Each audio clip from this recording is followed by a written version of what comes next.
Biar sholat tak biasa-biasa ji.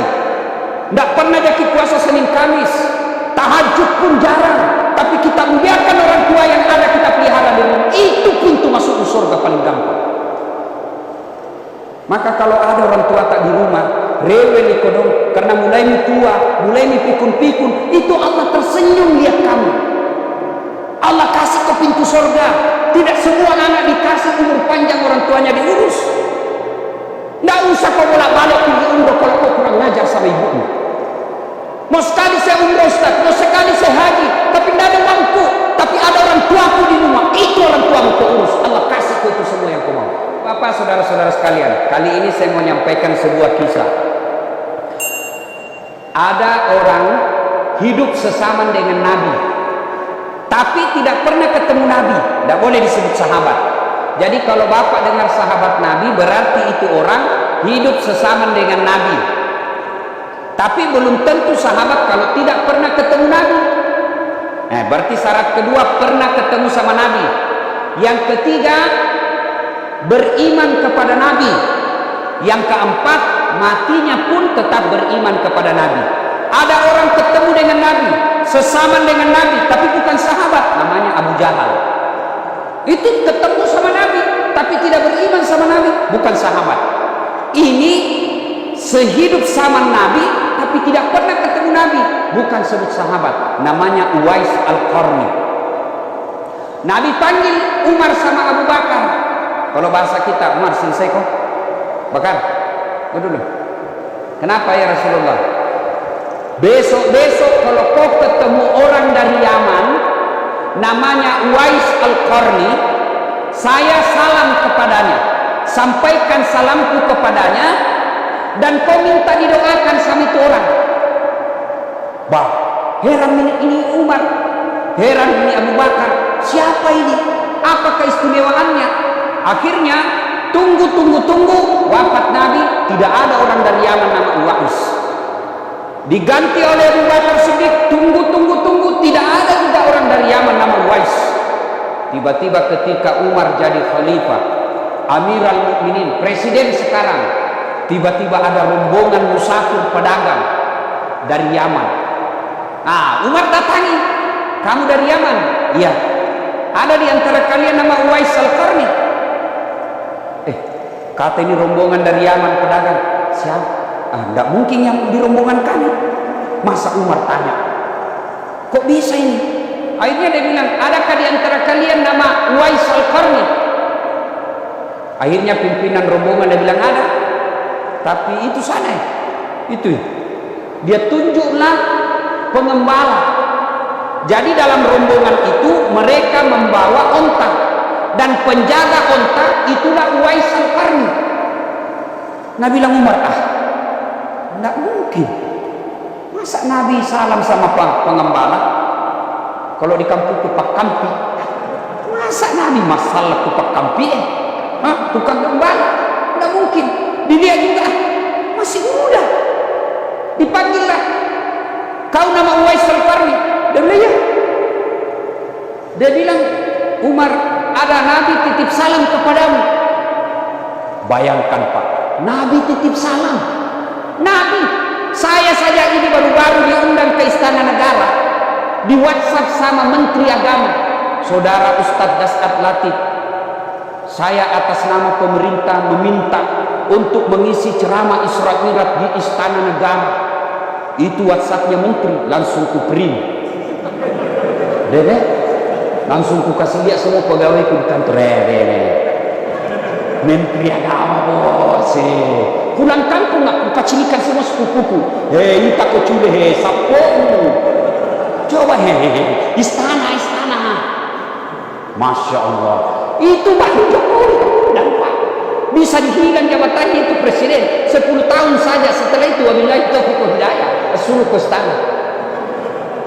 Coba, saya sudah bangga. Ini Nabi yang titip salam. Masya Allah. Umar penasaran, Uwais, apa gerangan yang membuat ini orang istimewa? Apa sebabnya Nabi titip salam dan minta didoakan? Dan lebih tua dari dia ini. Dia ya Uwais, Nabi titip salam. Kau pada saat itu waktu Nabi masih hidup, kenapa kau tidak datang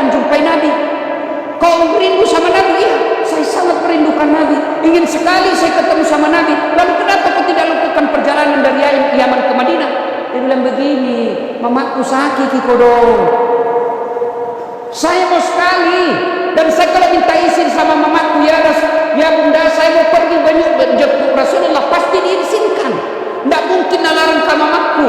Tapi kasihan mamaku sakit, dia tidak bisa bergerak kecuali saya gendong. Mau makan saya harus suap, mau buang air besar saya harus pikul, saya gendong dia. Tidak mungkin saya bisa tinggalkan mamaku dalam keadaan sakit begini. Maka ku tahan rinduku kepada Nabi, saya tahan rinduku mau ketemu sama Nabi, karena saya harus jaga ibuku. Lalu kenapa Pak bisa mau sekarang ke sini? Nabi bilang kau meninggal nih, baru kak bisa melakukan perjalanan. Subhanallah. Hikmahnya adik-adik sekalian, jangan ku panjang cerita. Kuna duraka kau sama ibu bapakmu, jangan kau harap mau baik duniamu. Kalau kau kasih keluar air matanya ibumu, jangan kau harap masuk surga. Nabi bilang Nabi biar ini hitam jidatmu gara-gara sholat. 5 kali hatam itu Quran selama Ramadan. Senin Kamis berpuasa, an-najar atau ngaji di masjid. Tapi patotoai kau sama mamamu, demi Allah jangankan masuk surga, baunya surga kau tidak dapat. Nah sekarang anak-anak hilang kuliah kita, udah cewek-cewek dongok, deh sopannya sama cowok nak iek nak terserempret, lembeleng. Kalau mamanya tidak menghormati nak, kalau bapaknya nasihati, jangan kau begitu nak, tidak baik itu keluar malam-malam, apalagi di Ramadan. Jangan pikir tahu keliling, kakelilingan ni juga apa itu tarwena melupai. Iya lah sing karang keliling, sahur enderut domo. Siapa aja kau sahur di jalan? Kau mau kau sahur di rumahmu kau, mau kau bersedekah siang kau bawa, jangan kau tengah malam tapi jangan itu pacaran. Jangan kau ketawa. Dikasih tahu lah kakak lagi. Adik-adik, ini ya cowok-cowok nih, jangan sampai kau lebih hormat sama cewekmu daripada mamamu. Kalian ini yang pegawai kak, sopan sekali kau kepala kantormu, kepala cabangmu, kepala wilayahmu, hormat sekali kau sama camatmu, hormat sekali kau sama kapolsekmu, hormat kau sama wali kotamu, padahal bukan dia kasih sekolah kau. Siapa kasih sekolah kau? Ibu bapakmu. Demi Allah kau tidak akan selamat kalau kau kurang ngajar sama orang tuamu. Kecil buat Allah kasih kau rumah, kecil buat Allah kasih kau mobil sesuai impianmu, kecil. Allah cuma minta baik kau sama orang tuamu, saya kasih kau apa yang kau mau. Apa susahnya Allah kasih lunas hutangmu? Apa susahnya Allah kasih kau rumah? Apa susahnya Allah kasih kau anak kalau kau mau? Allah cuma minta birrul walidain, berbuat baik kau sama ibu bapakmu, kecil itu dunia kalau kau mau, saya kasih kau. Tapi kadang kita lebih hormat sama manusia, lebih sopan sama manusia daripada ibu bapak, terutama juga ibu-ibu. Gara-gara dia durhaka suaminya sama mamanya. Ada begitu di sini, takut sama istrinya. Berhenti kau jadi laki-laki silakan. Lama-lama sama istrimu. Nah bilang jaloki Ustaz, kenapa kalau jaloki? Kan biasanya itu suami. Mau masuk Ramadan. Nah bilang ini kan tidak bisa pulang kampung. Lebih ini duit ada 2 juta, kirim ini kodong bapak di kampung. Langsung dia bilang apa? Bapakmu terus. Kalau ada istri tak begitu pak, saya ajar dia, serius kak ini. Jangan cerai janda kodong. Ini apain? Tambahin dari 2. Bilang kurang ngajar kau sama bapakku, ku tambah kau. Kau kira saya takut saya tambahi kau? 3 lagi saya mau. Saya tahu begitu. Tapi bilang nak kasih pecah piring Ustaz, kasih pecah semua. Piring boleh dibeli. Nak kasih pecah semua televisi biar supaya berhenti nonton sinetron. Nak kasih pecah semua. Kenapa? Piring televisi boleh dibeli lagi. Harga diri sebagai suami tidak boleh diinjak-injak istri. Takbir. Kayak ngasih jumalah. Bu, dengarkan dulu bu. Ayo bu, pernah kirasakan hamil? Enak enggak? Enak? Enggak ada susahnya. Duduk saja setengah mati.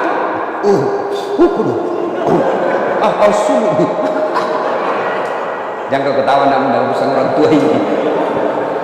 Ibu, pernah rasakan melahirkan? Pernah? Enak enggak? Mana ada ibu-ibu melahirkan senyum? Enggak mentang-mentang dia kayak suluk nak. Pernah ibu rasakan bagaimana susahnya menyusui? Ibu, apalagi ketika tunggu gigi-gina.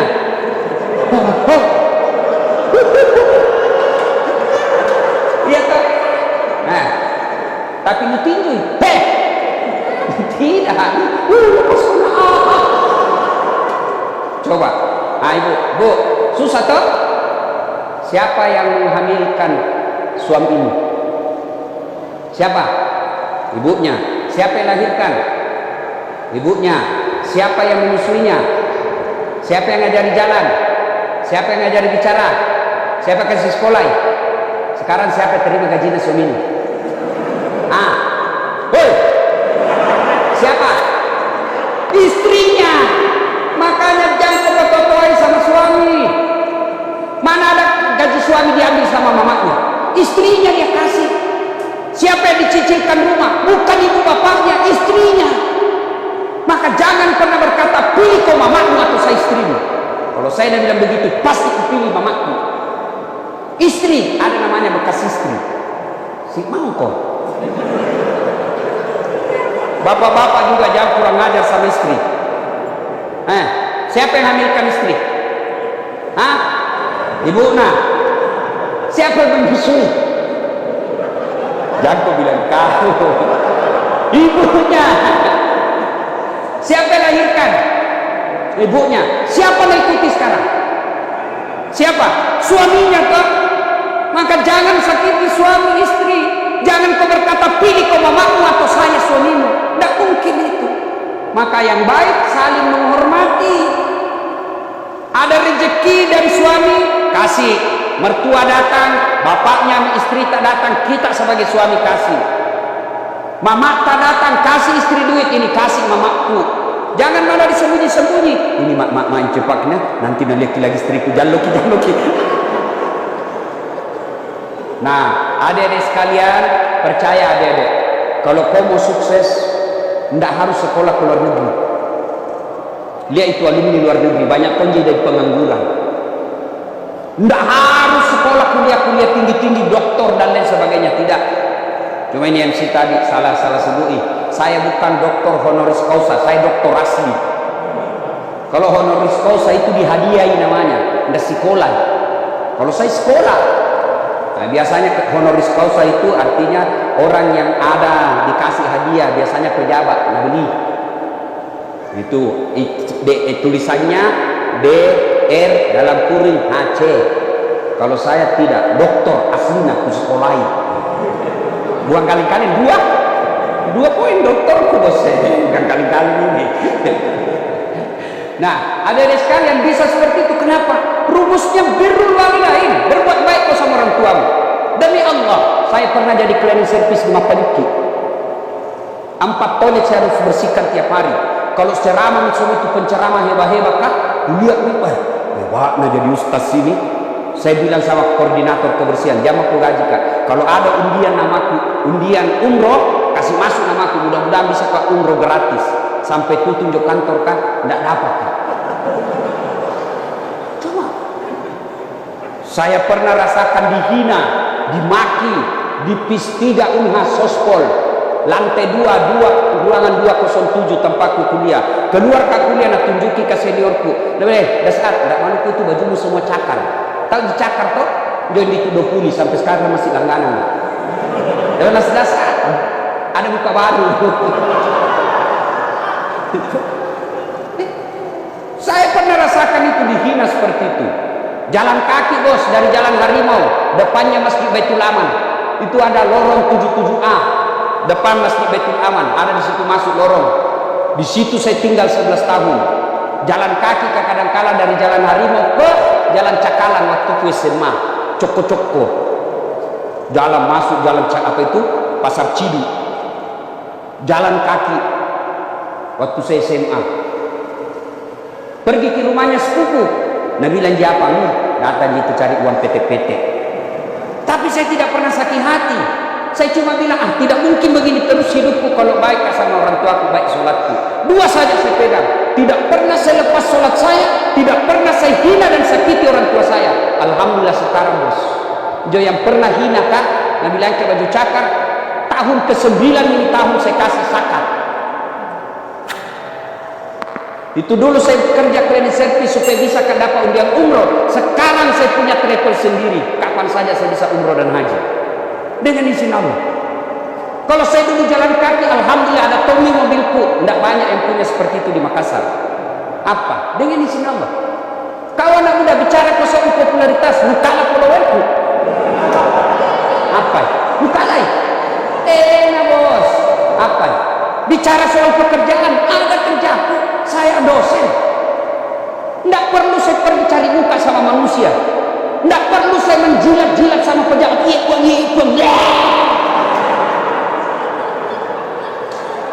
Mana caranya? Muliakan orang tuamu. Birrul walidain, berbuat baik kau sama orang tuamu. Kecil punya mobil Cikali, kecil lunas rumahmu, kecil semua buat Allah. Jangankan yang masuk akal, tidak masuk akal saja bisa Allah kasih kau kalau tidak, kalau kau mau sama Allah. Cuma kan kadang-kala kita muliakan orang lain, ibu bapak tapi tidak kita hormati. Gimana ceritanya? Dia lahirkan kita, dia sekolahkan kita, dia jualkan ki rumah untuk dia. Nah kasih nikah kita, ambilkan ki kodong kredit supaya bisa ki menikah. Lalu kau tidak hormati ibu bapakmu, pantas kau tidak bisa hidup bahagia. Rumahmu mewah, mobilmu megah, tapi tidak ketemukan kebahagiaan dalam hati ketika kau durhaka sama orang tua. Maka adik-adikku sekalian, dia masih hidup orang tuanya. Jangan kau cerita jauh-jauh, biar kau sama orang tuamu. Orang tua aku pak Botorosta, orang tua aku pak Selingkuh, orang tua aku pak Ngedar. Tidak ada urusanmu muliakan orang tuamu. Belajar dari kisahnya Ibrahim alaihissalam. Bapaknya namanya Azar, sembah berhala. Ibrahim ribut sama bapaknya. Allah bilang, sadar kau, jangan kau ribut sama bapakmu. Tapi dia nyembah berhala, ya Allah. Dia bikin patung. Allah katakan bukan urusanmu. Kau yang mengalah, kau yang keluar dari desamu.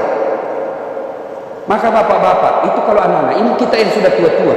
Kalau ada orang tua tak tinggal sama kita, itu pintu surga paling gampang masuk. Biar sholat tak biasa-biasa ji. Tidak pernah jadi puasa Senin Kamis, tahajud pun jarang. Tapi kita membiarkan orang tua yang ada kita pelihara di rumah. Itu pintu masuk surga paling gampang. Maka kalau ada orang tua tak di rumah, rewel ikodong, karena mulai tua, mulai pikun-pikun, itu Allah tersenyum lihat kamu. Allah kasih ke pintu surga. Tidak semua anak dikasih umur panjang orang tuanya diurus. Tidak usah kau bolak-balik pergi umroh kalau kau kurang ngajar sama ibumu. Mau sekali saya umroh Ustaz, mau sekali saya haji, tapi tidak ada uangku, tapi ada orang tuaku di rumah. Itu orang tuamu kau urus. Allah kasih kau itu semua yang kau mau. Tapi ketika orang tua kau teteskan air matanya, dia menangis dalam kamar karena istrimu marah-marah sama dia, demi Allah kau tidak akan dapat pintu surga. Maka saudaraku, kita simpulkan pembicaraan, baik-baik ke sama orang tua. Meskipun agamanya tidak terlalu bagus, tapi itu adalah pintu gampangnya kita masuk surga. Inilah tausiah kita, mudah-mudahan ada manfaat.